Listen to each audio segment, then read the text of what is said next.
They'll teach class someday. Yeah. So, welcome everybody. Tonight we have an awesome class. It's one of my favorites. It's Chiropractic Works, the how and the why.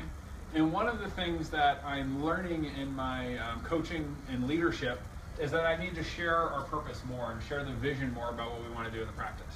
So this is something that's called our Magic of One Triangle, something that Dr. Ash and I have worked on for close to a decade. And just to kind of go through it to explain that what our thought process is. We actually get here at least a half an hour before every patient comes in from that very first spot and prep for everybody. So my statement of desire, my purpose, is to inspire greater abundance. So that can mean a little something different to anyone who reads it, but there is nothing in those words that is not a powerful, positive word. So then we break it down one more level of the statement of desire. Mine's exactly the same because I like things to be crisp and clean and easy. And Dr. Ashley added some things because she is much more nurturing than I am. And she's probably watching at home laughing at me right now. But hers is to inspire and nurture greater connections.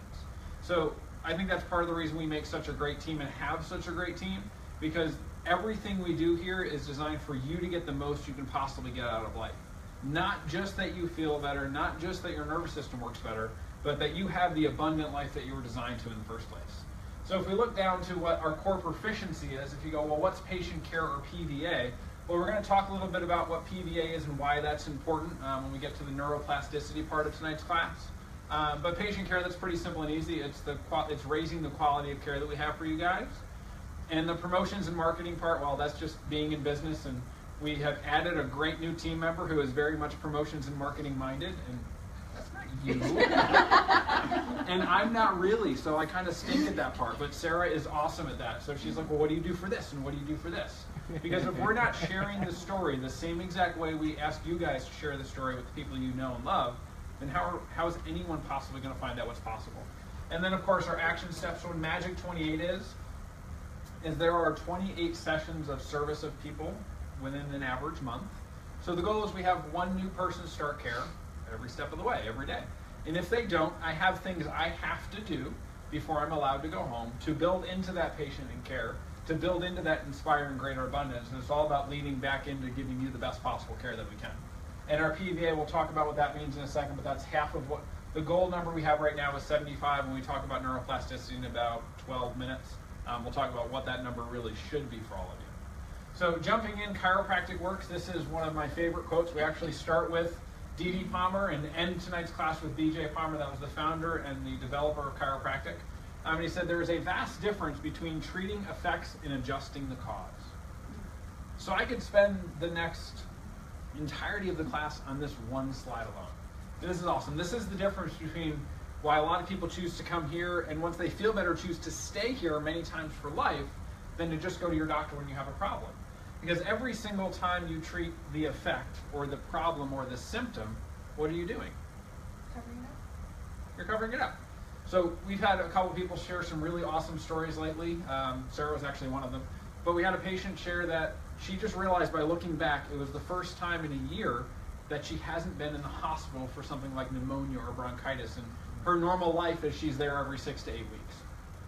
The only thing that changed is she started getting adjusted, started engaging in these classes, and started making those lifestyle changes so she can have greater abundance in her own health. And that's just one person's story. So each and every one of you has your own unique, awesome story. One of the things that I realized we have to do a little better at is having you share those. So up at the front desk, there's actually a little black bin. That's our patient testimonial spot. So if you feel the desire to share something you've experienced to inspire other people to learn to do more, just grab it, fill it out, and myself or somebody else on the team will type it up.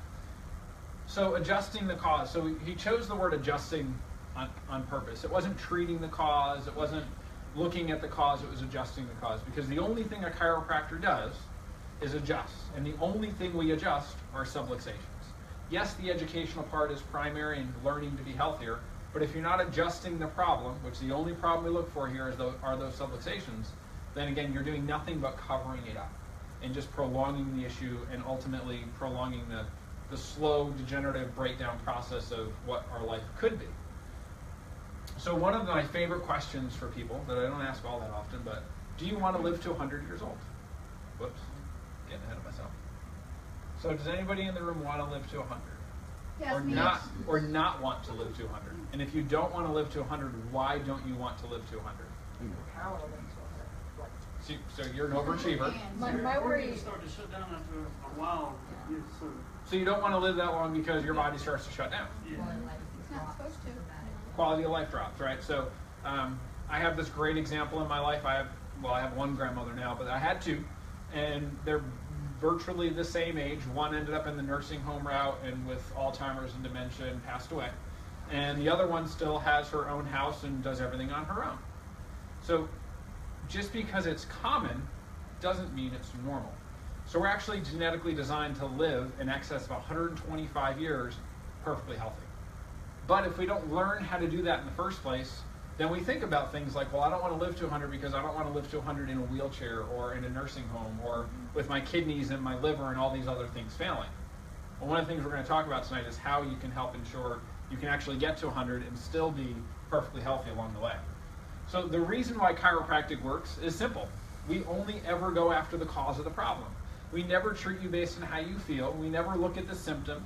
We don't treat you based on what your insurance company does or doesn't cover.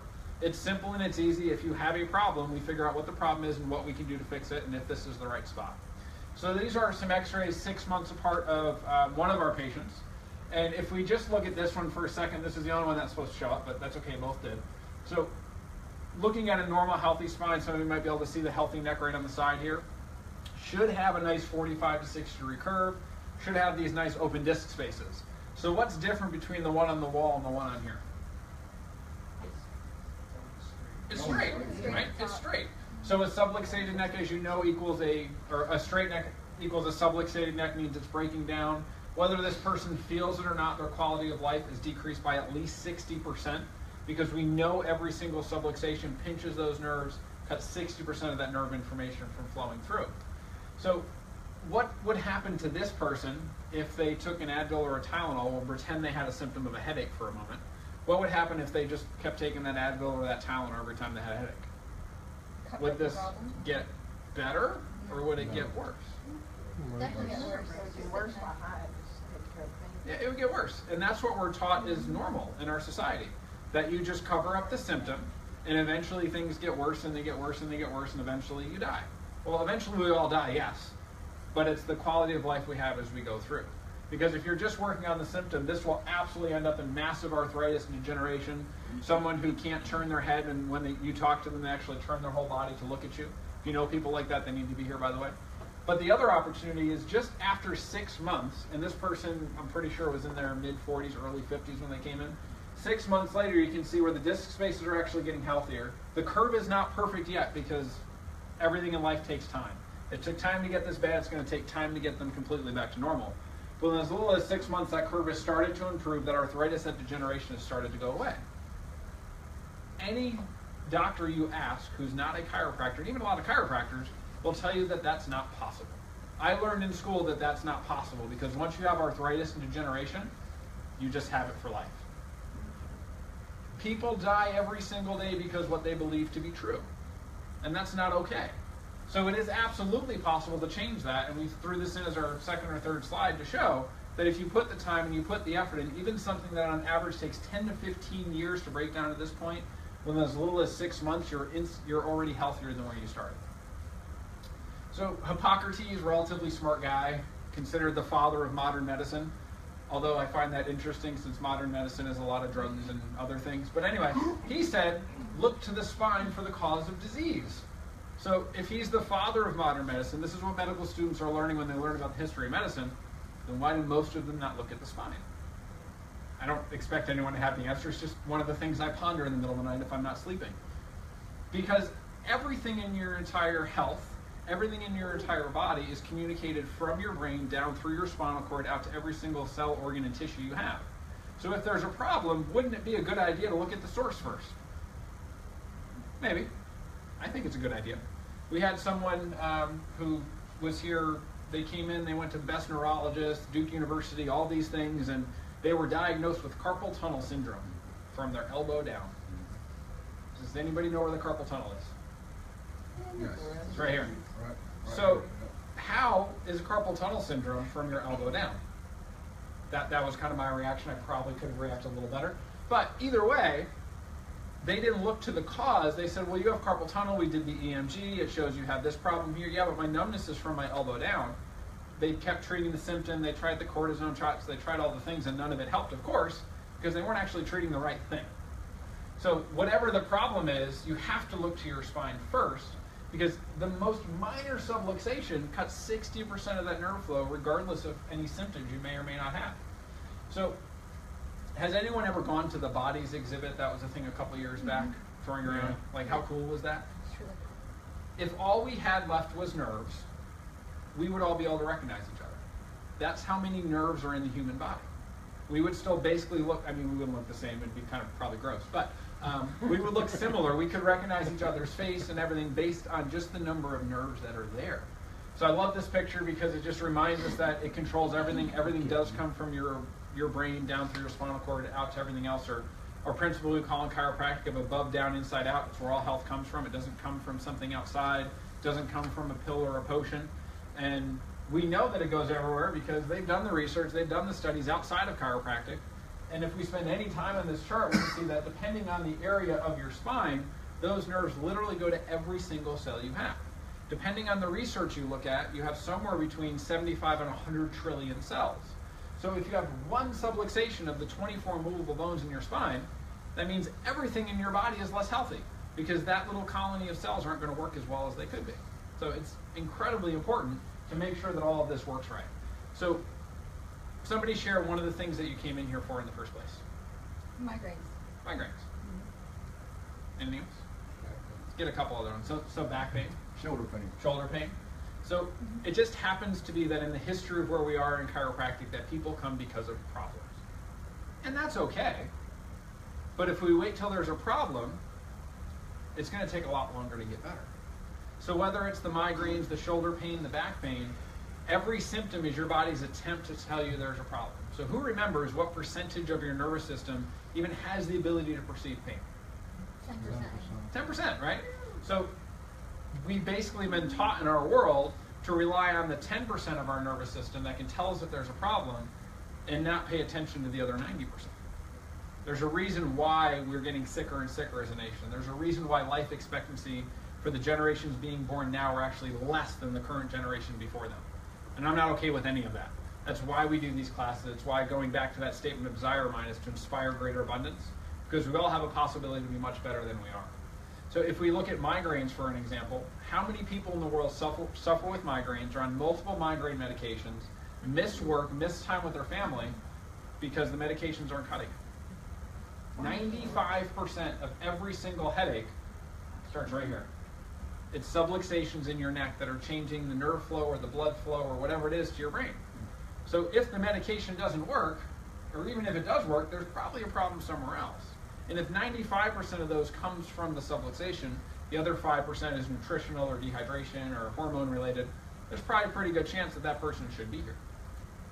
So jumping ahead, does anyone know what the Windsor Autopsies are? So the Windsor Autopsies back in 1901, 2, or 3, something like that, this medical doctor said, well, what are these crazy chiropractors talking about? You know, you look to your spine, you adjust the cause, things get better.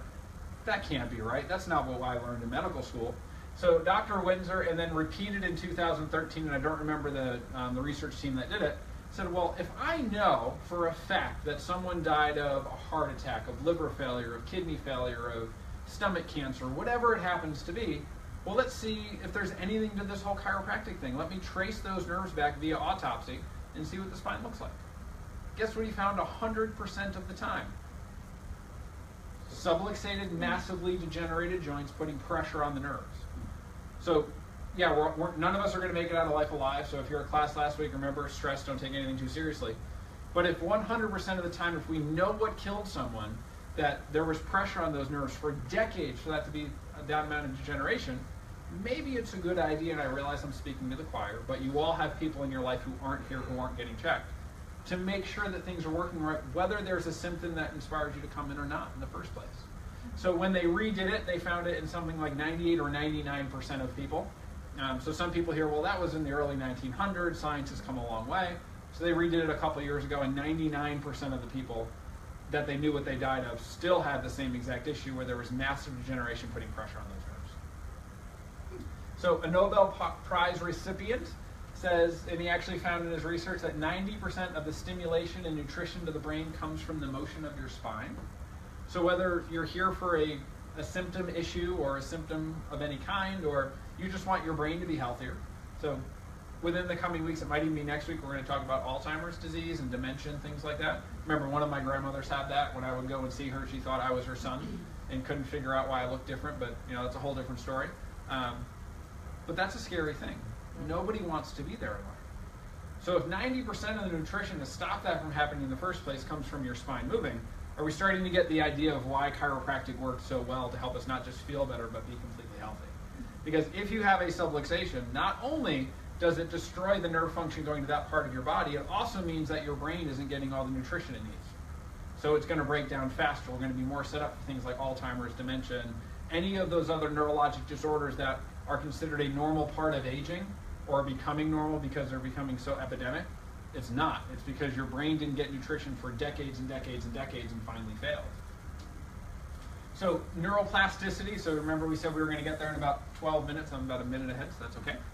So neuroplasticity is your nervous system and your brain's ability to change. So we know that spinal function does affect brain function. There is now solid evidence that adjusting the spine changes your brain function, so that's pretty cool. The prefrontal cortex, which is responsible for behavior, goal direction, or goal-directed task decision-making, memory, attention, intelligence, processing of pain, emotional response, autonomic function, which is everything you don't think about, motor control, eye movements, spatial awareness. Anybody want those things to work right? Or work better? When you get adjusted, it instantly helps your brain work better. It instantly impacts all of those things. So we have a lot of people who come in and they say things like, when they get adjusted, it turns their lights on because they feel like they're more alive and their brain is functioning better. It absolutely is true. And I love to stick this in here because it's research outside of chiropractic. Because there's one thing you always have to look for if you love to read research is who did it, what were they looking for, and who paid for it. So normally you're going to find what you're looking for. But if you just do it to find out what happens and you have nothing to do with the adjustment itself, and you find something really cool like this, that's pretty cool. So neuroplasticity means your brain has the ability to get less healthy and more healthy depending on the choices you make. So does anybody remember what that number was, or what the goal of what's called our PVA, or our patient visit average, the number of times the person who walks in on day one gets adjusted before they choose to do something else? It was 75. According to very similar research into the way the brain and the spine and the nervous system works, it takes a minimum of 150 adjustments to make lasting changes to your spine and nervous system. Which means if you get adjusted less than 150 times and choose to discontinue for whatever the reason, then those things that you came back in with the first place, we haven't truly changed them completely. Even if you felt great on visit number 2, and your body's slowly going to start to work its way back.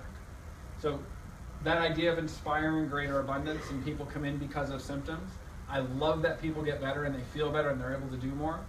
But my goal is really lifetime care for everyone, because if we know that 90% of the nutrition to the brain, upwards of 60% of the information going out to your body comes from making sure your spine is working right, then to me it makes sense that you would get that checked every single week for the rest of your life.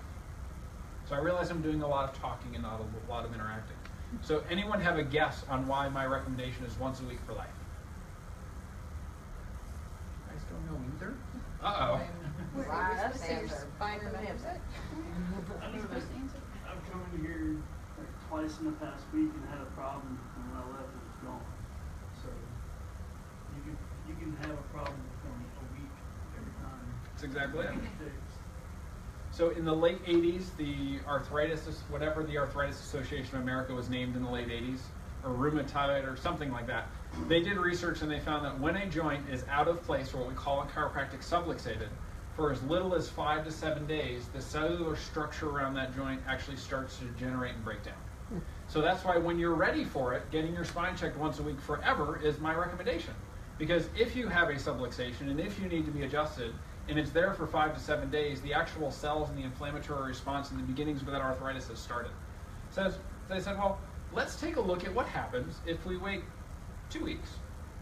If you wait 2 weeks, in that extra week of time, they found that it can take upwards of 18 months to turn those changes around. So that's where my recommendation when you get there, when you're truly ready for it, of once a week comes from. Because that's the only way that we know for sure that our body is always moving in a healthier and more correct direction.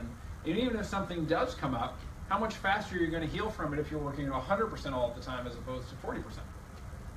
Right? Simple answer, simple math on that one. So whether there's a symptom, whether there's no symptom at all, it's not nearly as important as the function of your body on the inside. So nobody in the room is at once a week yet. That's okay. So you'll all get there, I promise, if you choose to do the things that will help your body get healthier. And then the goal, whether it's with me, whether it's with another chiropractor, I'm not that significant. The fact of your body's working better for the rest of your life is really what needs to happen. So clarity is the first rule of success. So we have to be clear about what we want. So what are some of the things that you want out of your care? A healthy Health? life. Yeah. Healthy life? Total body wellness. Total body wellness. Pain freedom. Pain freedom. Yeah, Not just freedom pain from free, pain. but pain Yeah. freedom. That's Yeah. awesome. Better sleep. Life. Lindsay says life. So Tori, you ready, Tori? Because I love to make you do things that make you uncomfortable. Speaking of pain-free, better life, better sleep, I'm going to add in feeling better. Share your story real quick. Come on. Yeah. Okay. Which one? Which one? Okay. Before I started working here, I'd never been to a chiropractor. I had some low back pain, but I have 3 kids, so I chalked it up childbirth. No big deal. Never had upper back pain. As employees, we all go through the new patient experience. We go through everything that all of our patients go through. So I had my x-rays done, and I had my report. And when I saw my x-rays, I freaked out. Turns out that I have scoliosis. I just had scoliosis. Had no idea. I have scoliosis curve in my upper back, but never had any pain. So this was a huge shock. I'm 38, finding out that I had scoliosis. I have been undergoing chiropractic care for 1 year. That is it, just chiropractic, no surgery, nothing fancy. Scoliosis is gone. My curve is so small we can't measure it. Okay, that's just one. My biggest thing is that the curve of my neck is backwards. And so it pushes on the nerves that control your serotonin levels. I found this out on my first day. What a lot of you don't know is that I have been on antidepressants for 17 plus years. They told me it was a chemical imbalance I was born with. I'm going to have to take medication for the rest of my life to be normal. I was okay with that because I thought I was getting help. I was good. And then this man informs me that it's a pinched nerve. And the light went off. And I was like, so you're telling me if we can remove the pressure from this nerve that I could possibly not have to take this medication for the rest of my life? That is life-altering to me. So in my year and a half, I have cut my medication in half now 3 times. I am now on the lowest dosage possible, and come summer, it looks like I'm going to be off of antidepressants forever. And that is just from chiropractic. Awesome. Thanks, Thanks, Tori. Steve. So each and every one of us has a great story similar to that. It might not be the same thing, but whatever the story is, it's important. And it's important that we share it because whether it's getting rid of the scoliosis that we think we have to have for life, if it's getting off antidepressants, we just had someone start care today that handed us a list of medications, and Lindsay looked at me and said, I'm going to be here till midnight. Like, it was seriously like size 8 font, top to bottom on the page. No one has any clue what any of those medications do when they're taken together, and they just don't do the research. But this is really what's possible. So my hope in all the classes is not only that I inspire you to choose to do something different, but that you choose to share this with someone else, because we all need to do something different. At this very moment in the history of America, we are the unhealthiest, most overweight, most depressed, everything that we've ever been, because the system that we rely on for our health care has nothing to do with health care and has a lot more to do with just covering up the problem and trying to make us feel healthy. Now, are there things that you need doctors for, and medical doctors and surgeons? And absolutely yes. If it wasn't for an awesome surgeon, then I couldn't be a chiropractor. I broke my arm snowboarding when I was in chiropractic school, the same time that they teach you how to adjust, so that was awesome timing. And when I first started practicing, within 6 months, one of the bone chips got stuck in my elbow and I couldn't move. So it'd be kind of hard to adjust people with an arm that doesn't move right. So I got the surgery, I did the therapy, all those things. They have their time and their place. But if we rely solely on the covering up of the symptom to be healthy, then we go back to what some of you shared about not wanting to live to 100 or 125 years old because your body's going to fail you.